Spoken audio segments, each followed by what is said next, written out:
Hey art friend, I guess if you click on this video you want to learn how to make an anime rain effect. I got you mate. A good thing about greasepencil is that you can use them in 3D space, so I was reusing this animation in many shots of my Batman animatic. And now you can do that too and have it forever. I tried my best to make this beginner friendly tutorial, but you need some basic navigation knowledge in Blender. Like always, there are timestamps so you can jump around the video looking for answers. We need to start with a bit of prep. Hit A and choose greasepencil and blank. Change the drawing mode from view to front, X and Z. In the viewport overlays, add canvas and bump up the visibility. It will help us out navigate on the scene. Click 1 on your keyboard to go to front view. Then in property panel, go to material properties and click new material. Let's leave this black for now. We'll deal with this later. Move back on the canvas, hit I and click Insert Blank Keyframe. In the brush settings, move brush strength all the way up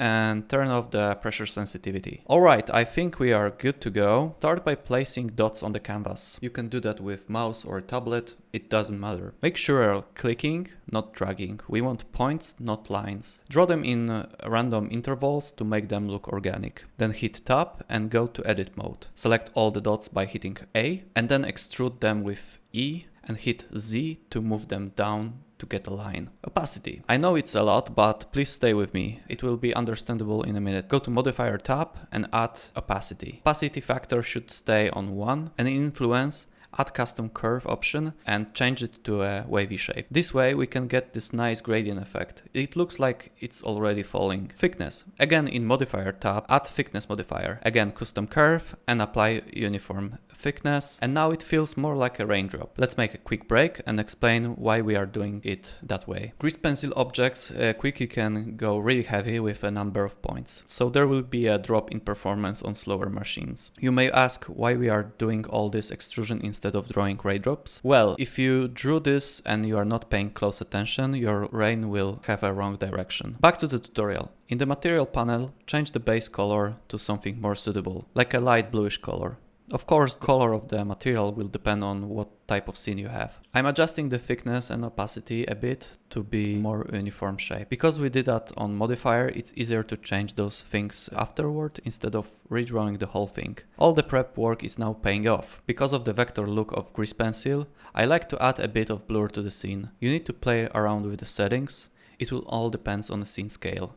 But a good rule of thumb is to push the size y-axis so it looks more like a motion blur. Again, we are trying to push the idea of speed and downward movement. Actually, I thought it would be a good idea if we had a last frame on the ground. This way it will be easier for us to know exactly where the rain will hit. So I adjust the placement on the raindrops by selecting them and moving them up. To the animation tutorial and you didn't draw a thing. Here we go with another modifier. Add an offset modifier. In a dope sheet, make sure your timeline is on frame 38 or 2-second mark. Then go back to the offset and click this small dot next to Z location to add a keyframe. Let's go back to the frame 0 on the timeline. Let's move things up 12 meters and add another keyframe. Hover with your mouse over dope sheet. Click Ctrl Tab to switch to Graph Editor, and by clicking N, we'll have a Modifiers tab. Yay! More modifiers! Let's add a cycle to loop the animation, and add step interpolation to create this 2D animation stutter effect. Guess what? Another modifier.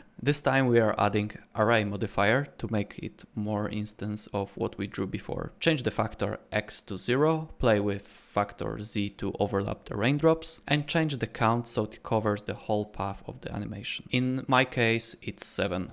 Let's also randomize this and play around with X, Y and Z offset to get this organic looking rain. I brought the camera closer and I play a bit with Z rotation to add some depth to the rain. That was height, and now add another array for depth. This process is similar, so the video is sped up now. It turns out that array depth need to go first, so I drag this higher in a modifier stack using the dots on the side. At this point, I'm playing the settings until I am satisfied with the look and feel of the rain. You can pause or slow down to copy my settings, but I know you are capable of doing this on your own. I trust your artistic skills. I like this effect that old anime had, pretty simple with Blender. All you need to do is add glow effect in the effect panel. size 20 on both axes and threshold on 0.01. So as you can see, with all those modifiers, it's super easy to adjust the animation on the fly. You can rotate the whole object to change the direction of the rain, or by moving keyframes, you can speed up or slow down the animation.